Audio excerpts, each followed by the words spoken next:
Good morning, LBHT crew. Good morning, Rogue Nation.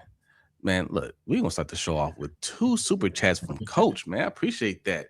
He said for your vegan cinnamon rolls and for morning coffee. Appreciate that. I don't really drink coffee, but, hot chocolate. Let's go. Let's do it.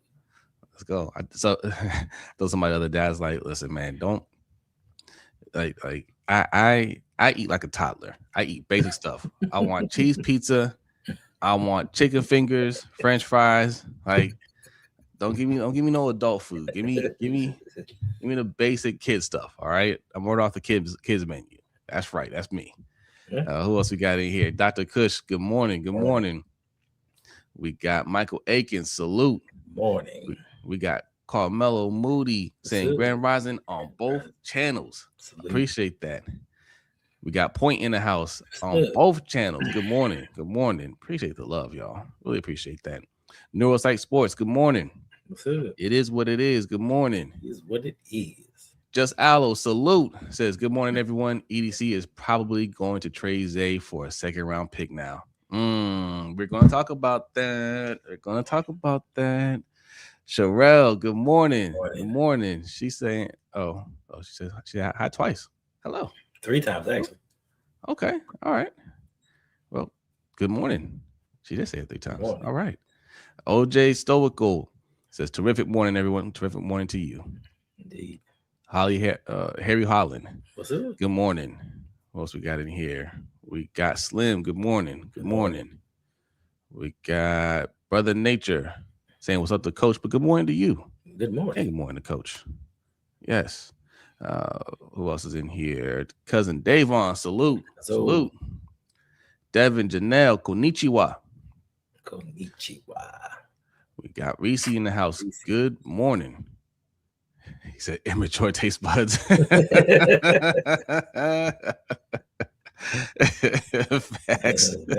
Light on the pocket, see. I'm never growing up. Never growing up like a Toys R Us kid. Thanks. Slim Smith, good morning. What else we got in here? Coach C, good morning. Good morning. We got TC, good morning. Says, good morning, Jose and Hendo. I was a Bengals fan for 30 years until Lamar changed that. Wow. Now you're on the right side of history. Good to go. Hey, listen.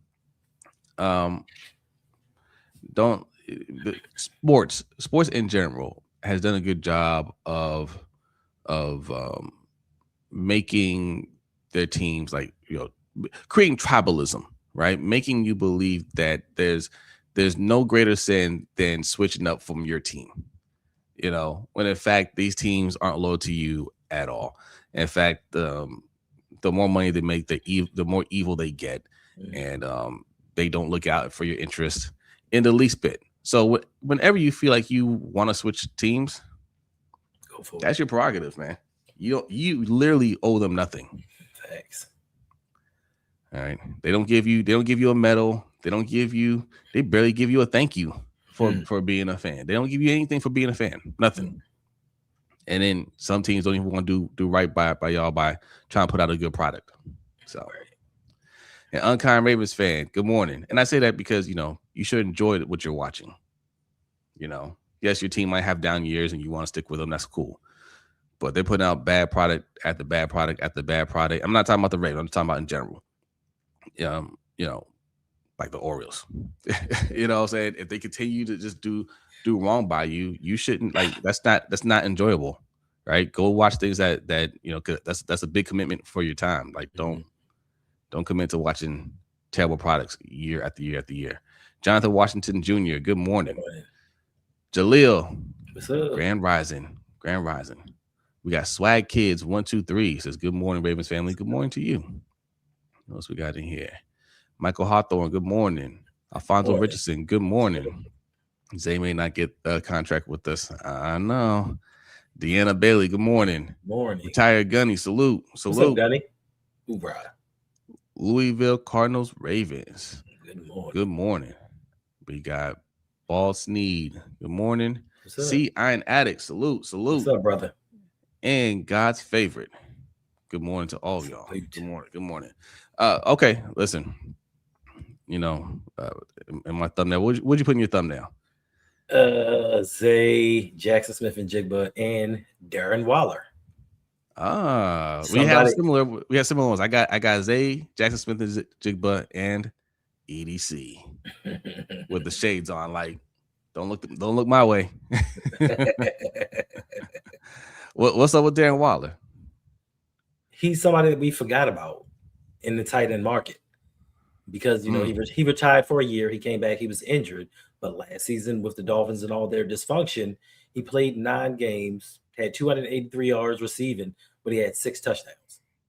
And I think that with a year of off-season training under his belt and being acclimated with a team, I think that he could actually come back to the Ravens and do some damage because he was good before he left. He just got tired of the Giants using him as a fullback. Yeah. So that's a possibility. How old is he now? He's got like 31, 32 maybe. Yeah, he might have another year or two left in him. That is a possibility. What y'all think about bringing back Darren Waller? I'd be all right with it. I'd be okay with it. Not gonna cost that much. Yeah. If y'all in Baltimore this fall, come check the boys out. We have a couple of Ravens players coaching in the program. Oh, that's what's up. Hey, drop your info, man. Drop your info. Me and Hendo will be here. We're not going anywhere. It's always in Baltimore. We're not going anywhere. This is an anti-defense podcast. Lies. Okay. Although we do say hashtag defund the defense, people get that misconstrued. Really, what that's saying is stop pouring all your money into the defense. You've done enough. That's what we're saying. Y'all the ones that keep saying the defense isn't good enough. All right. Mm-hmm. That's not us. We have 5 or 6 $100 million contracts on defense. And you're saying need more? Almost got that 6th one. Well, who? Maxx Crosby. Maxx. Oh, that's right. Yes. Yeah. That's 6. All right, we'll get to Zay Flowers in a second, but I want to address something that there's some you guys you've been leaving some comments. You've had quite the opinions of us lately, and that's fine. Everybody's got their opinion. Somebody left a comment yesterday saying that they enjoy the podcast overall, but there are times that they feel that you and I talk down to people, like we think we know football better than everybody. All right, listen. If you feel that way, just keep in mind that we are reacting to what you guys put in the chat.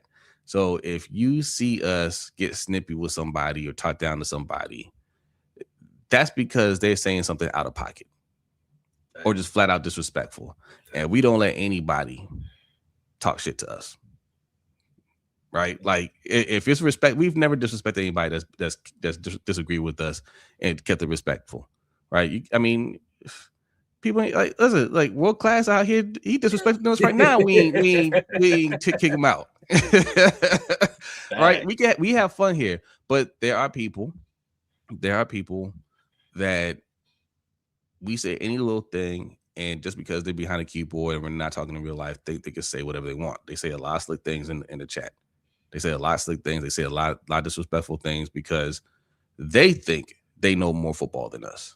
Right. So when you see us talk that way, that's what we're reacting to, right? Mm-hmm. You may not see that part. You may not be noticing that, but when you hear us talk like that, go look at what we're reacting to, right? Look at the comments. Like, y'all talk your stuff in there, and we don't back down from it. Right. So, and I mean, if you look into it, if we're talking down to people, why are they coming back? You know what I mean? Right. If we're talking down, we have discussions and we respect everybody's opinion. We never say that we're always right about everything. We just give our opinions and we stand by it. Just like I hope if you have an opinion, you stand by it and don't let anybody sway you from it. Yeah. How'd you get straight? You know I got right here, man. You know. Thanks. Yeah, yeah. And then right. and my thing is, we've always said, if you want to have a discussion about something, let's have a discussion about it. Don't get to the name calling and all these other things. But it's always the ones that come with their burner accounts. They never come with their main account with their name attached to it, who they are. They always hide behind something, say something slick and run away. Yeah. I remember one of the first comments, or it was like the second or third comment. I think Godchild had the first comment on our live stream before.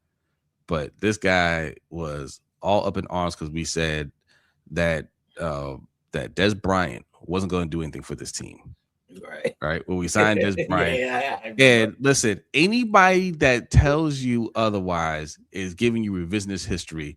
Y'all were so hyped about Des Bryant. So hyped. And me and B were like, yo, we can't get hyped off a guy that's been out the league for 3 years. We can't. Like, he's not that guy. Right. And that's all we were saying. And we're like, that's not getting Lamar Jackson a number one target. Right. And we're like, if they get more and he's just a guy that the kicking ties on, that's fine. But if he's supposed to be the guy, that's a bad move. And this dude was going in on us. And I said, I put one of his comments. I said, all right, I'll tell you what. Let the season play out. And when we're right at the end of the year and you're wrong, I want you to come back and say that. Right? And he said, I will. I'll come back. This fool deleted his account. You can't put y'all were right. Thanks. You can't put that. You have to delete your whole account. Yeah. You know what I'm saying? Because he went overboard. Don't go, you can't go too far in either direction. All right. You can say, hey, I disagree. Because we're all rooting for the guys, no matter who's on the team. I mean, I like them. I'm rooting for them. And I'll be happy to be wrong about that. Thanks. So, yeah. Thank you, Sherelle. She says, that's right. Don't let nobody disrespect you. Yeah. We are grown men over here. We're not kids.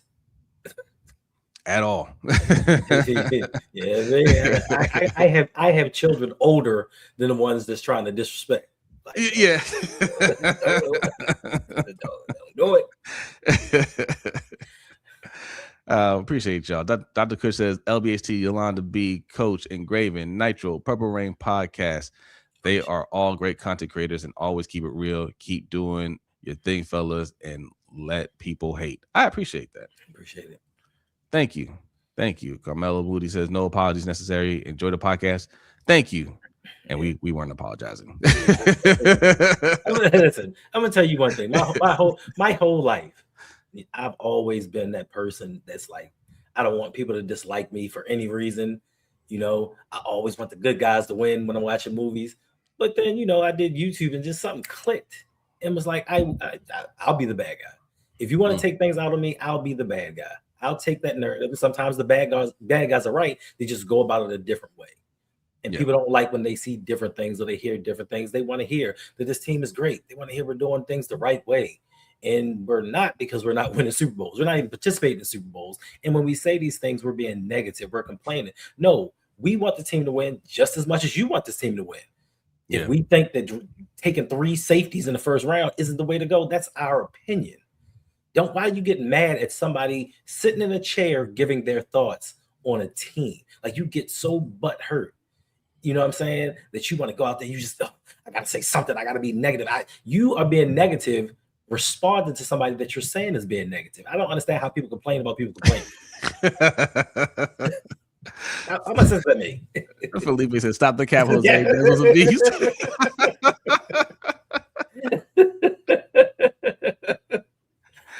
We're gonna be calling him Dr. Felipe pretty soon. Aren't you? You said you were in a PhD program, right?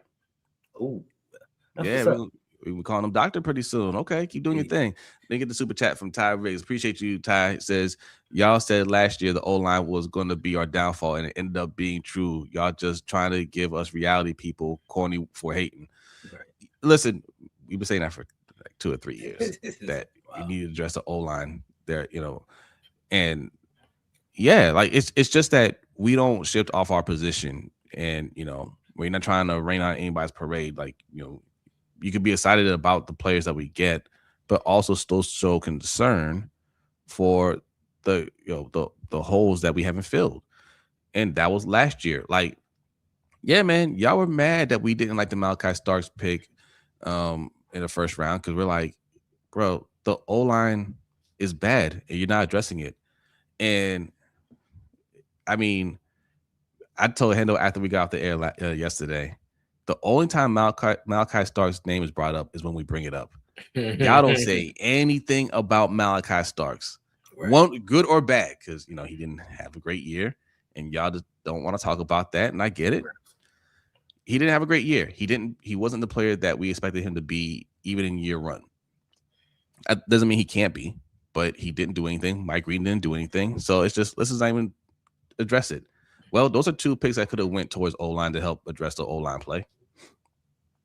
And then you could have got your Caleb Downs this year. See that? Yeah. But yeah, it's just our opinions. And the funny thing is, I laugh a lot of times when I see y'all reactions, because that's how I used to react when I used to argue with B way back in the day, and he used to tell me John Harbaugh isn't a good coach. I used to be the number one John Harbaugh defender. I'm like, man, you're tripping. He won a Super Bowl, and then every year it goes by, he'd be like, yeah, how long ago was that? And I'm like, man, no, we're close. We're right there. He's a leader of men. He's all that.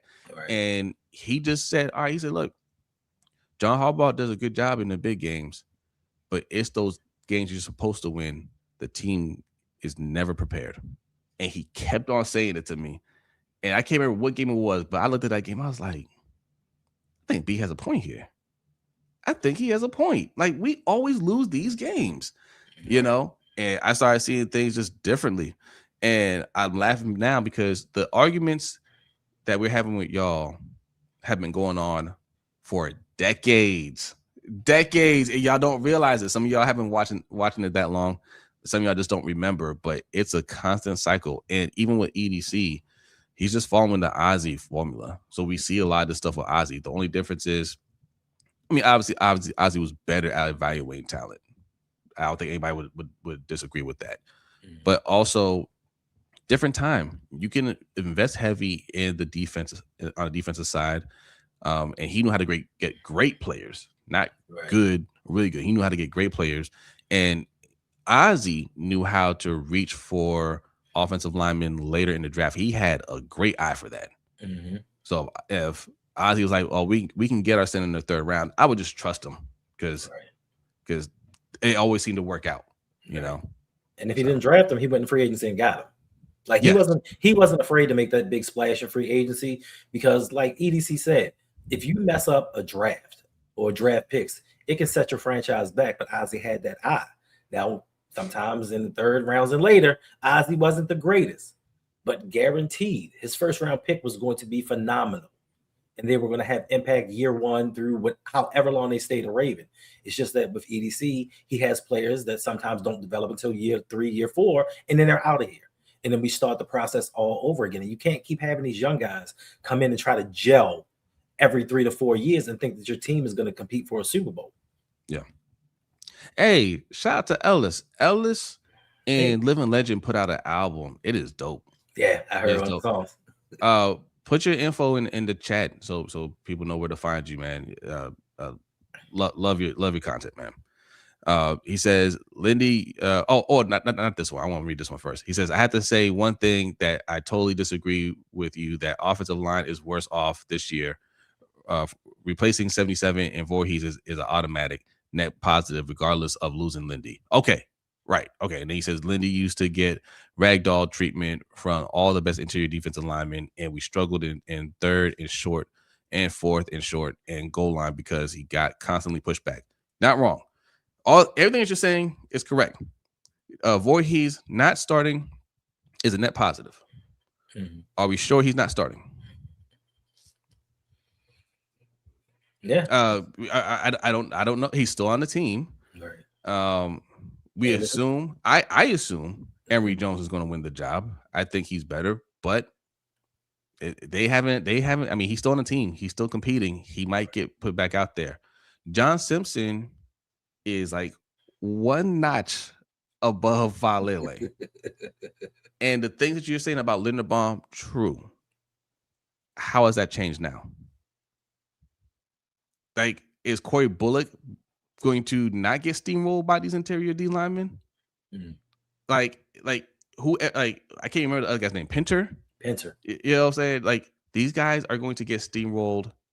And look, all the Tyler Linderbaum's weaknesses, they're going to have and then some. Like, we just got completely worse at center, and we may get slightly better at guard.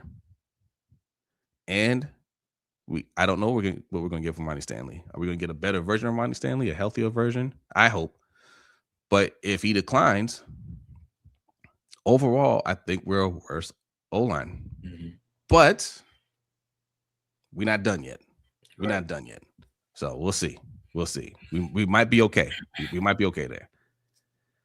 Steel City, what's good? Thanks for coming through. Stu says Joe Flacco lacked talent around him as well. Traded Bolden for no reason. Well, he didn't lack talent when they went to the Super Bowl. All that stuff happened after the Super Bowl, and that was bad. When they traded Bolden. Well, for $4 million. They said he was too expensive. Yeah. That was them punishing Joe Flacco for demanding a huge contract, right? They wanted to roll the dice on Flacco and not pay him in his contract year. And he won a Super Bowl. And he was like, now give me everything. And they had to give it to him. Twice. They had to and they said, you know what? We're going to give you everything, but we're going to take all your weapons away. You know, they did Flacco dirty too. Pay people what you owe them. Yeah. And another part of that was John Harbaugh. He wanted those big personalities out the locker room. Yeah. Because they took Bernard Pollard, Ed Reed, they let all of them go. And Bolden too. Yeah. And they gutted this team. Yeah. But but I see they say Flacco wanted top dollar. That's not true. Flacco, they had a deal in place, but Flacco, I think, wanted like $2 million more per season. And the Ravens were like, nah, I don't want to meet that. We'll let this play out and see what happens. If they'd have paid him that contract, they would have saved millions of dollars and been able to keep that team intact and maybe went on another Super Bowl run. We don't know. But yeah. What's up, DDSQ? Good morning. What's up, man? Good morning. And that's a great segue into Zay Flowers. Okay. Jaxon Smith Njigba, I should have pulled up his contract. He's getting like $45 million a year, $42 million a year. $42 million a year. Okay. He is currently the best wide receiver in the league, offensive player of the year. He is a straight up beast. Mm-hmm. Now, Zay Flowers he's going to his fourth year. We could pick up his fifth year option. So we have 2 more years technically with him before we have to worry about this. But I think he's eligible for an extension after this year, correct? Yeah. If it's not now, it'll be at the end of the season. Now we're at the end of the season. We got to keep an eye on that. And chat, you can help us out with that. When is he available for an extension? The smart thing to do is to extend him now. Now, the question is, what are y'all willing to pay Zay Flowers? Okay. All right. Because what the Baltimore Ravens have done an excellent job of is conditioning us to believe that wide receivers aren't worth the actual money that they're worth. Mm-hmm. Okay. Zay Flowers is one of the better wide receivers in the league. He's young. He might have an even better season this year. If he says, give me $38 million. Give me $38 million. Yes, God's favorite. $27.3 million look like a steal now. Mm-hmm. And my point is, no matter what you sign a good player to, in a year or two, it's always going to look like a steal. Right? You're willing to pay, say, wide receiver 2 money? So what, 30 million? Yeah, because I hate to break this to you. Wide receiver 2s make bank. Right. Flowers and Jackson have very similar numbers over the first 3 years of their career. Very similar. Yep. Yeah. Except for Zay has more Pro Bowls. Yeah. So I'm curious what y'all think about that. What do you think, Hendo? What do you think? How much are you willing to pay this man? Being that he has similar numbers to Jaxon Smith Njigba, being that regardless if you feel like he's wide receiver 1 or 2, he's wide receiver 1 for the Baltimore Ravens. He is the best drafted wide receiver that the Ravens have ever had. hands down, bar none. You give him $32 million. If that's his asking price, you give it to him. Because what is the alternative? You go out here and sign somebody else that you hope works out, fits in with the team. You hope that Lamar can build chemistry with him when you know that Lamar has chemistry with Zay Flowers already. Now, we said this 2 years ago, I believe. We said, y'all guys love Zay Flowers until it's time for him to get paid. Y'all are like, oh, you'd be crazy to let him go. But now that his numbers has increased every year and he's about to make wide receiver one money, now it's like, I mean, he cool, but he a wide receiver too. We need to get somebody else. He's the best wide receiver that we have. And if we let him go, who are we going to bring in? Because historically, outside of the Anquan Bolden deal, what dominant wide receiver has the Ravens gotten? And EDC, like you said, he's a product of Ozzie Newsome. What wide receiver do you think they can go out and get to replace him and still spend less money? You might as well keep him. Show Lamar that, hey, we all in. That's your boy. That's your number one option. We're going to pay him, so you need to sign this extension. So for me, I'd give him the money because what other options are we going to have? I know people are really high on Tez Walker, but Tez Walker is not ready in a year or two, in my opinion, to step in and be wide receiver number one. So, yeah. World Class says JSN is not better than Puka, Chase, and Justin after one great season. I mean, look, Puka has only been in the league for 3 years. right. So I mean, you can make an argument there for JSN over Puka. Mm-hmm. Chase and Justin, I agree, but we're just going off of when I say the top wide receiver in the league, just stat wise this year, his performance, not just stats, his performance. He outperformed those guys this year. He's offensive player of the year for this year, But yes, that top spot is going to interchange with those guys that you mentioned. Right. And I mean, if you look at if you go statistically, you look at his first year, he had Tyler Lockett and DK Metcalf ahead of him. So of course his numbers are going to be down because he had to share the load. So he's not going to come in and be an immediate starter. So his numbers are going to be a little bit less. Puka was playing, and I'm not taking anything away from Puka because Puka is a bad dude, but he was playing opposite Cooper Kupp. That frees you up a little bit. That was when Cooper Kupp was really good. So that frees you up, and he's still a great wide receiver. So and he's playing next to Devontae Adams this year. But on his own, Puka's that dude. So you can't take anything away from him being that he had to share the reps. And now that he, in his first season, being that number one guy, he proved to be the best wide receiver in the league. His first opportunity. They thought that he was only a slot receiver. They put him on the outside. He proved that he could play outside. So for me, I mean, it was fast. They put the 5th year option on him one day and signed him to a contract the next day. I'm like, yo, what is John Snyder over there doing, bro? We would never. That's literally what Josiah's Pierre Lewis said in the chat. Says, I pick up his 5th year option for $27 million, then extend him to 4 years, $160 million, basically getting him at $32 million a year for 5 years. I think that's fair. So that's pretty much what he's saying here. Right. And Ty Riggs with the hate. We hate. Y'all say we hate. Ty said why paying wide receiver 2 money. I said wide receiver 2 still get paid. He said, well then wide receiver 3.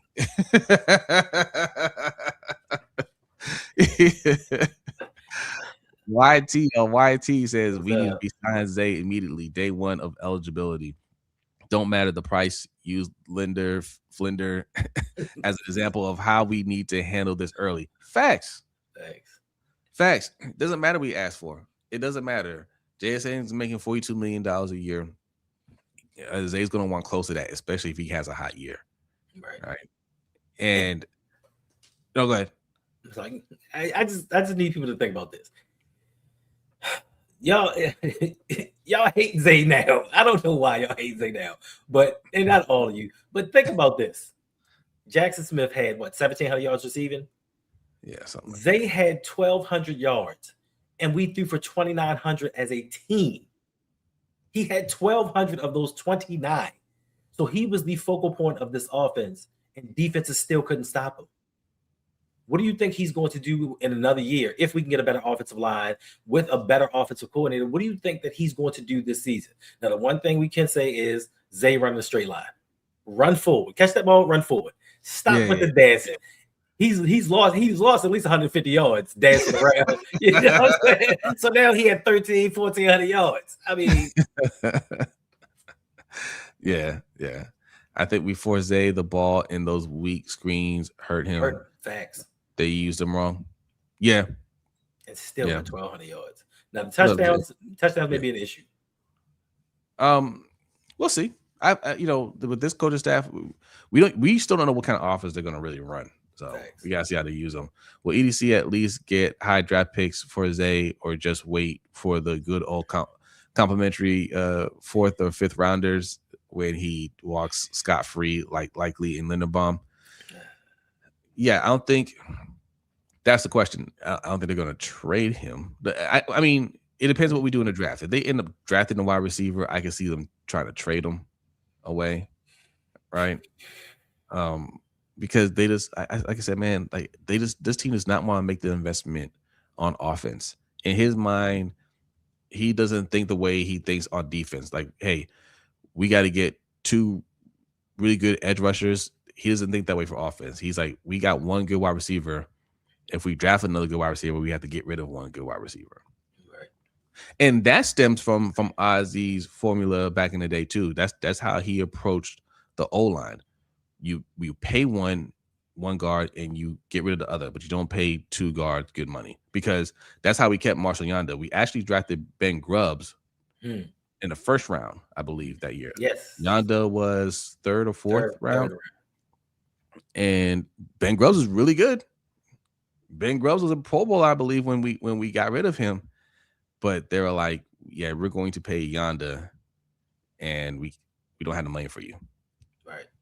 So that, we could have had, our O-line was stacked, but they said we only pay 1 and we'll figure out the other one. I think he's kind of using that logic with wide receiver as well. But yeah, I think you gotta pay. What's up, Imani? She says, hopefully they don't trade him. Yeah, keep him, sign him now. And you're right. You have to learn your lesson at some point, but this is intentional unlearning. Right, like they know that that's what they should do. They know they should pay him, but they won't pay him. But yes, if he says 32, nah, man, Jackson's making 42. I need at least 37, 38 million. You better cough up that money. You 30, yeah. Because he's making Jaxon Smith Njigba making 42 million. Mm-hmm. That's still 4 million less than him. Puka Nacua is coming up. He gonna make about 45 million. Yes, he is. Like we have Zay for 2 more years. If we don't get a deal done, by the time he's actually up for contract, he could be looking at 48, 49, close to that $50 million mark. Ooh. So what you're saying is, a few years back, and I know we look at things now, but so you're saying a few years back, signing Tyreek at 30 million would have been a steal. Yeah. Yeah. Interesting. Yep. Exactly. The number only goes up. Jay says trade him to the Dolphins at least one of a few teams, a wide receiver core that's worse than the Ravens. I mean, by choice, they got rid of everybody. The players. Yeah, they're doing a fire sale over there. They're doing a rebuild. So Queen, what's going on? Says Ravens front office is so stubborn. Get out of the dark ages. Yeah. Hey, anybody that thinks we're being negative right now, I just want you to know we're reading comments. Okay. I asked the question. What would you pay Zay Flowers? That's all I asked. What would you pay the man? Okay. Retired Gunny says, without a good O-line, it doesn't matter who is our wide receiver because there won't be time to throw the ball. Well, it does matter, but you're not wrong. Like you gotta have a good O-line. I mean, we saw the Bengals make it to the Super Bowl with a terrible O-line because he had 2 out of this world wide receivers, right? But it's riskier, and it's not you can't get sustained success by having a bad O-line and just the talent only, because as you can see, Joe Burrow can't stay healthy. Right. All right. He gets blown up a lot. So you definitely need to address the O-line. And we saw what Lamar did with a great O-line and no Yes. wide receivers. So imagine if you put great O-line, great wide receivers. What could he could pass for 5,000 yards, 50 Fact. touchdowns.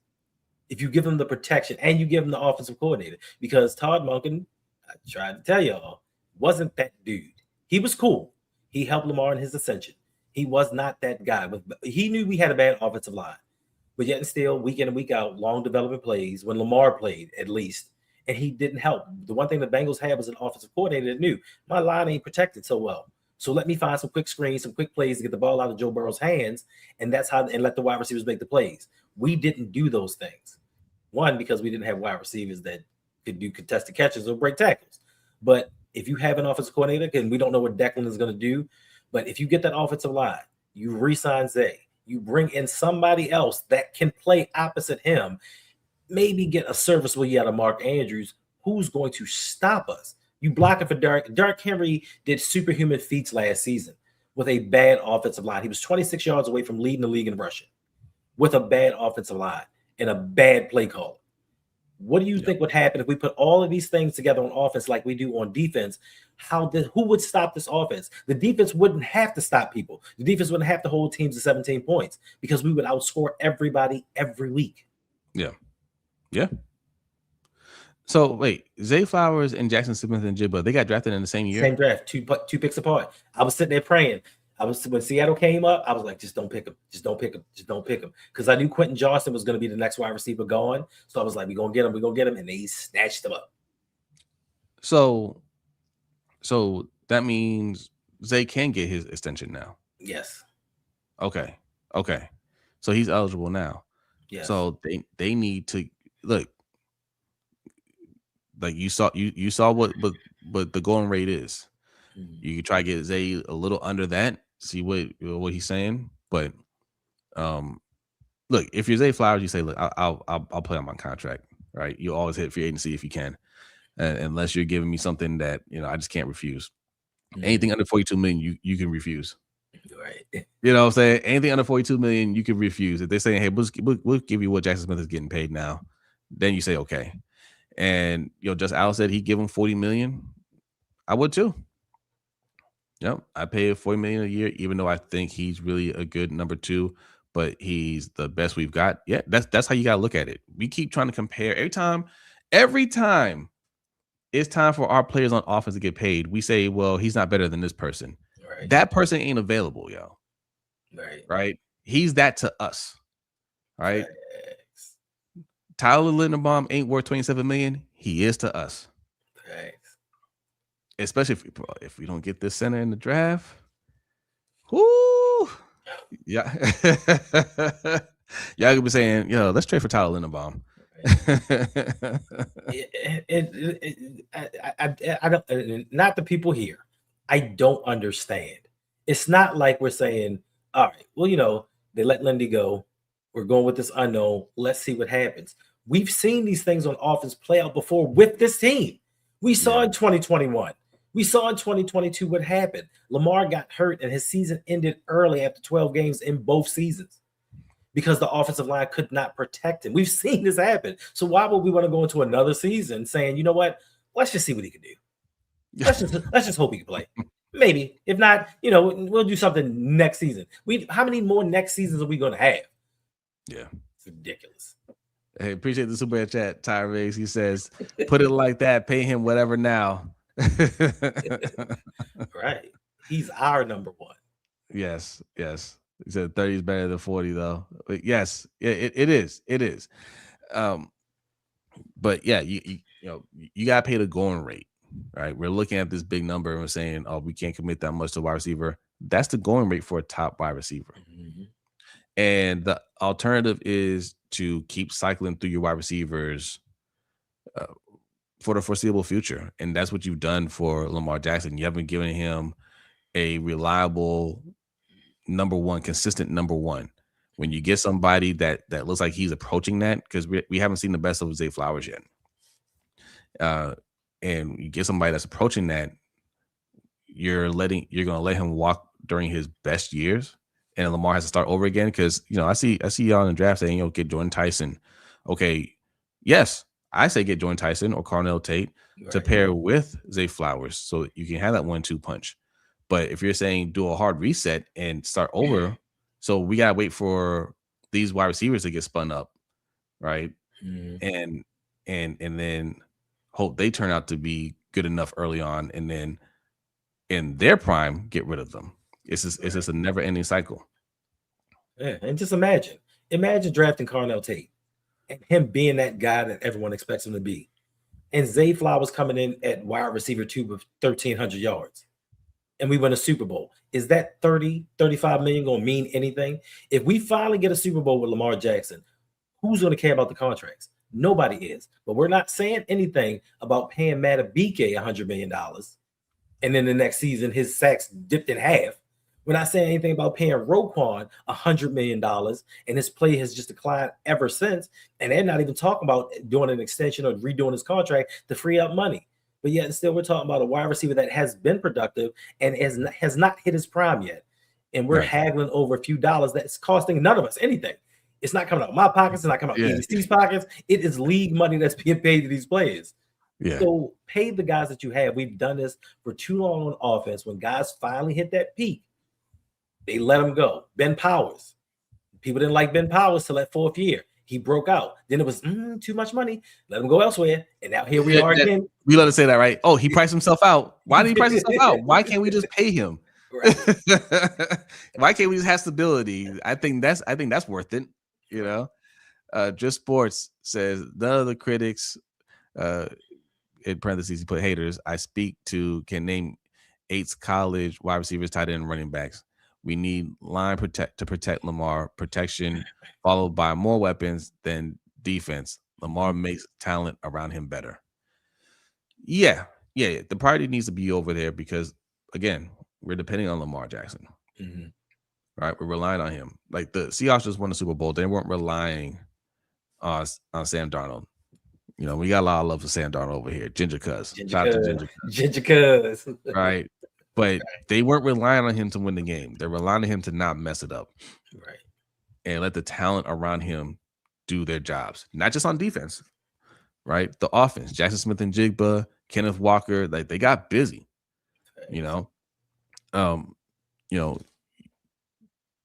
It's the opposite here. It's yes, Lamar is the man, but let's not give him any help. And we're right now we're throwing money into a black hole. That's what we're doing because the money that we spent on defense, we're not getting the product that we paid for, and we keep throwing money at that problem, and we keep getting unsatisfactory results, and then the offense suffers for that. So what you saw last year, and we having short-term memories. What y'all saw last year, man. Lamar missed a couple weeks and it all fell apart. That is in reality what the team really looks like when he's not there, when he's not playing. And that's why people lost their jobs this year. Not because of what happened at the end of the year, because of what happened during that 1-5 stretch. Right. Yeah. So we pay all these guys a ton of money on defense, right? We feel that defense is the way to win a championship. Why is it that when Lamar misses games, we can't win? If we're putting so much money to the defense and they're supposed to be so great, why can't, and I'm not even just talking about this season, why can we not win games when Lamar is not playing? Like that, it makes no sense to me. We allocate all of the funds, we allocate the free agents, the draft picks to the defense, but offensively, they get the blame. They've created 3 turnovers in the playoffs since 2019. Who does that with all of that? Lamar Jackson in his career, in his playoff career, has never started a drive in opponent's territory. What other quarterback, and I don't care if he's an elite quarterback or not, what other quarterback can you say their defense has never gotten them the ball in opponent's territory? You can't say that. The only one you can say that about is Lamar Jackson. But we continue every year during the season. Oh, this offense sucks. Get Lamar help to the draft where it's defense. We need that edge guy. We need that cornerback.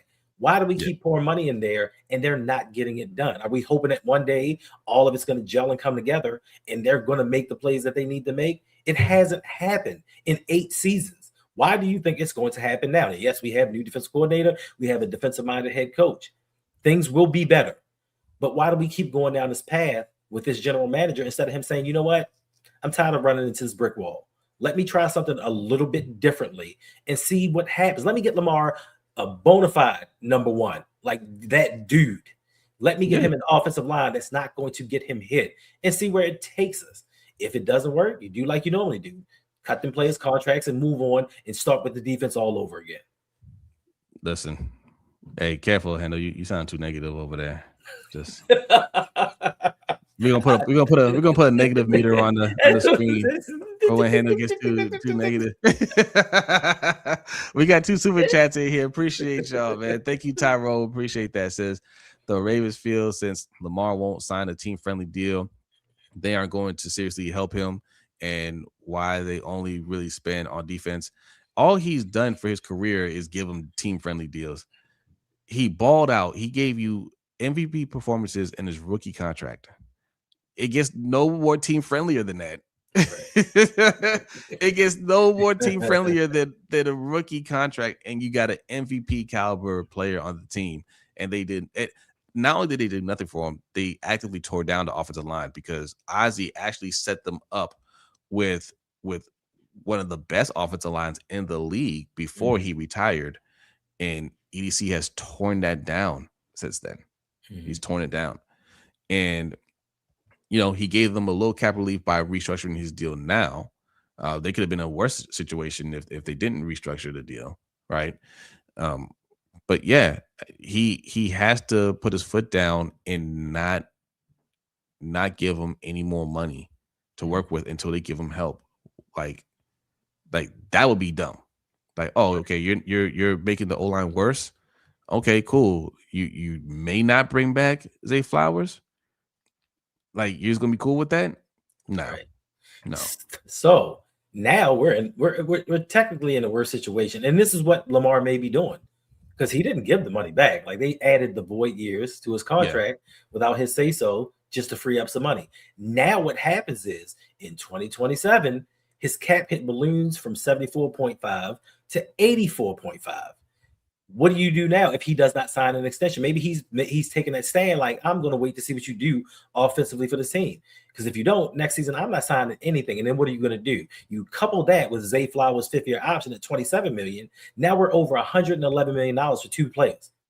Yeah. Now the Ravens are behind the 8 ball, and they have to do something. You have to show some loyalty to him because he's, like you said, he's given money back. Like, he could have made a fuss when you franchise tagged him. He could have made a fuss when you put the 5th-year option on him. He didn't. He took those cheaper deals as an MVP, balled out. You haggle with his deal in 23. He's the only quarterback in 2023. It wasn't Justin Herbert. It wasn't Joe Burrow. It wasn't Trevor Lawrence. He's the only one that had a career year in 2023. All of the other ones they all underperformed after signing an extension. So Lamar's done his part. It's the team now has to reward him for his loyalty, because he could have, like that, when he asked for the trade, it was a negotiation ploy, but he could have legitimately said, I want out of here. You guys have not shown any promise to this offense. Like you said, Ozzie set them up, not just with the offensive line. He set them up with Mark Andrews. He set them up with everything that they needed when he stepped down. And EDC said, you know what I'm going to do? I'm going to up you one. I'm just going to go all defense and let Lamar do his thing by himself. And if we don't win, people are still going to show up.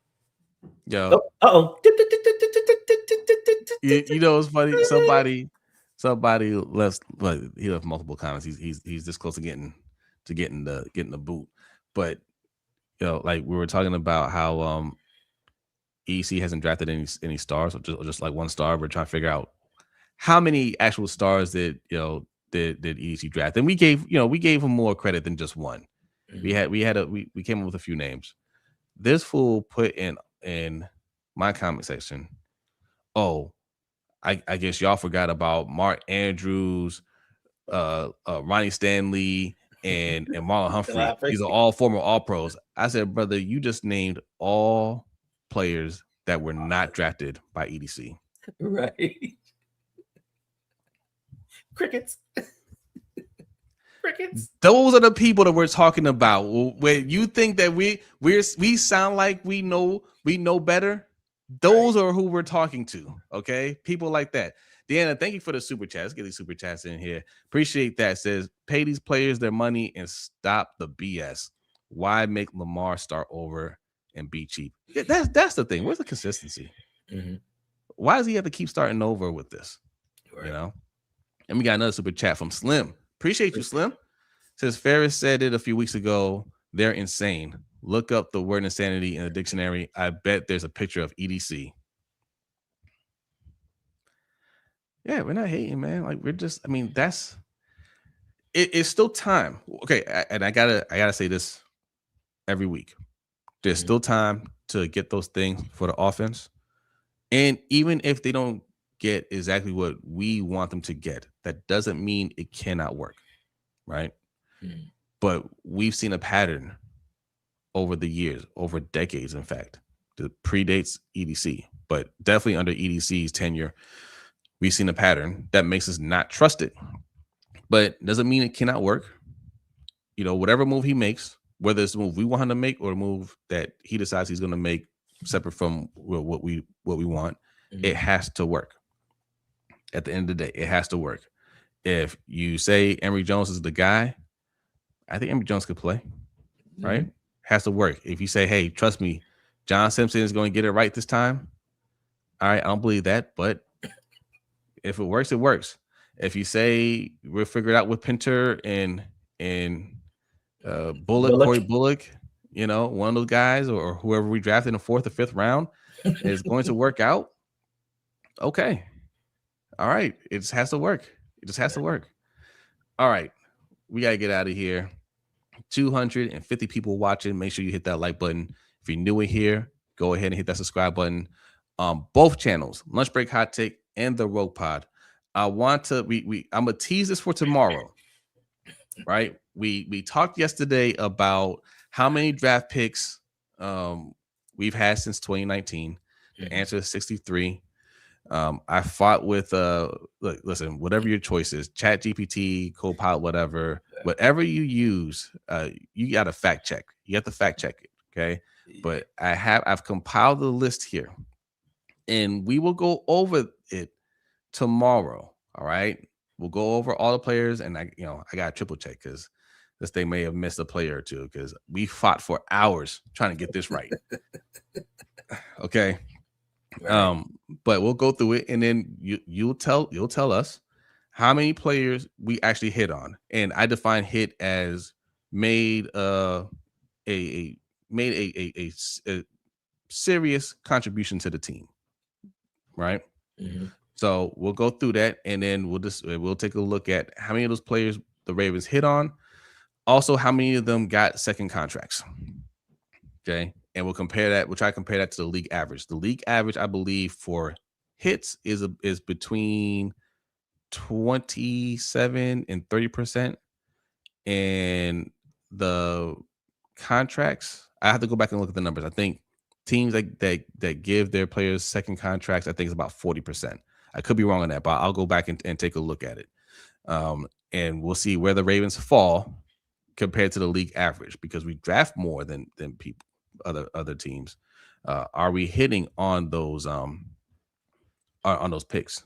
Because we got 10 picks in this draft, right? And we're trying to fill a lot of holes with these picks. We're trying to get a center at the very least. We're trying to get a wide receiver. We're trying to get another guard. We also need interior D-line, right? Mm-hmm. Probably another corner.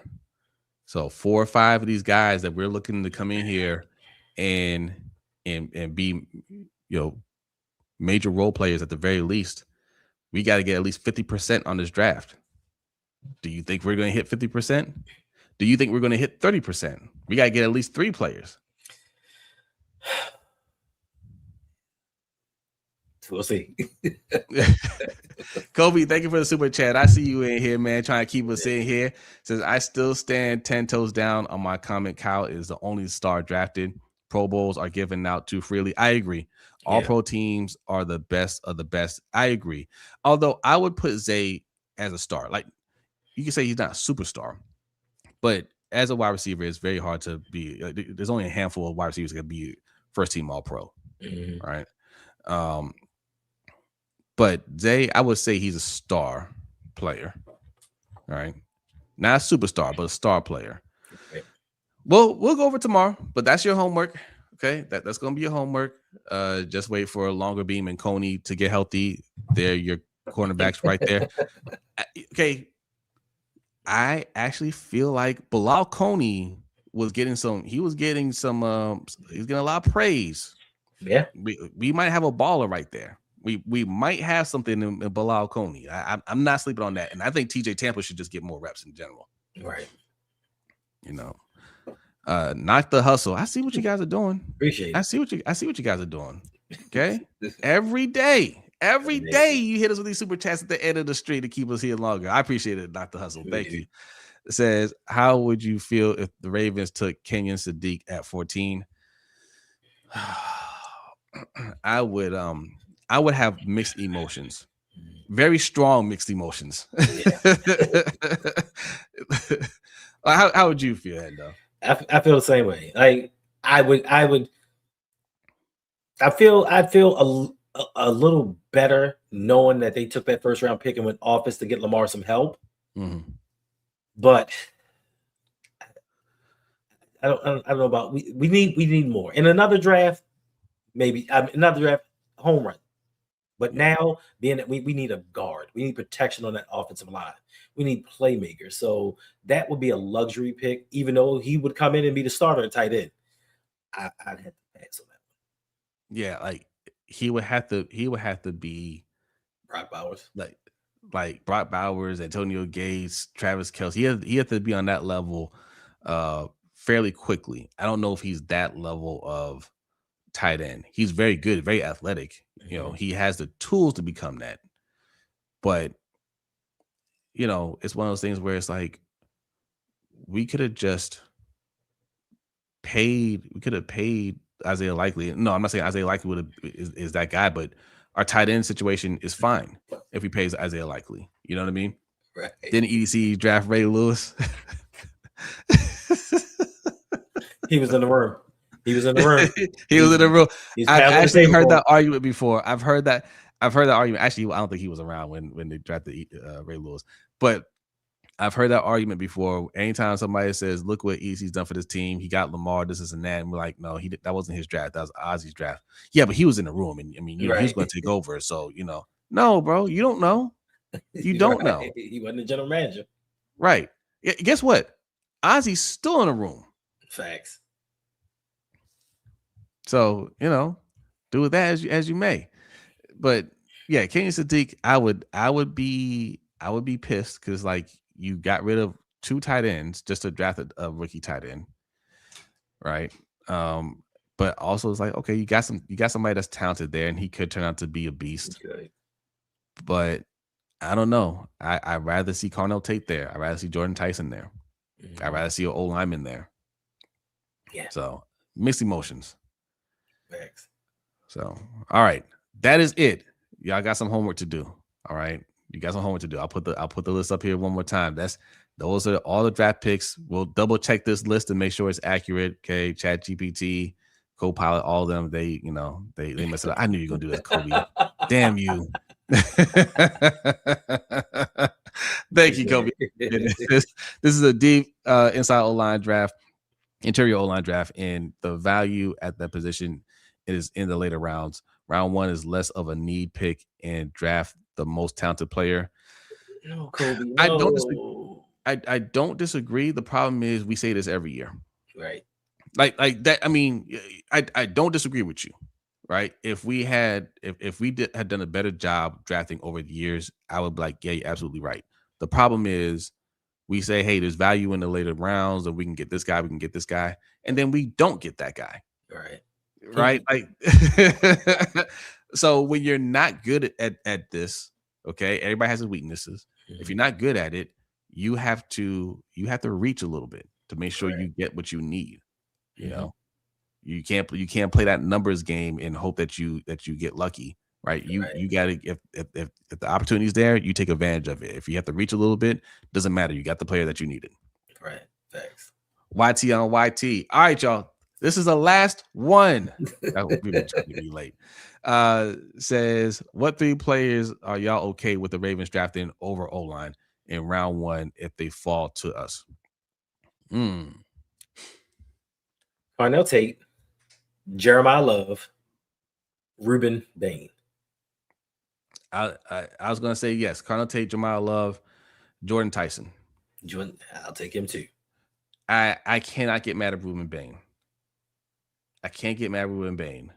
But if we had not addressed O-line in any way before that, I'll be asking some questions. Facts. Kobe said, check your PTO. It's out, man. That's what I'm trying to tell you. It's out. Right.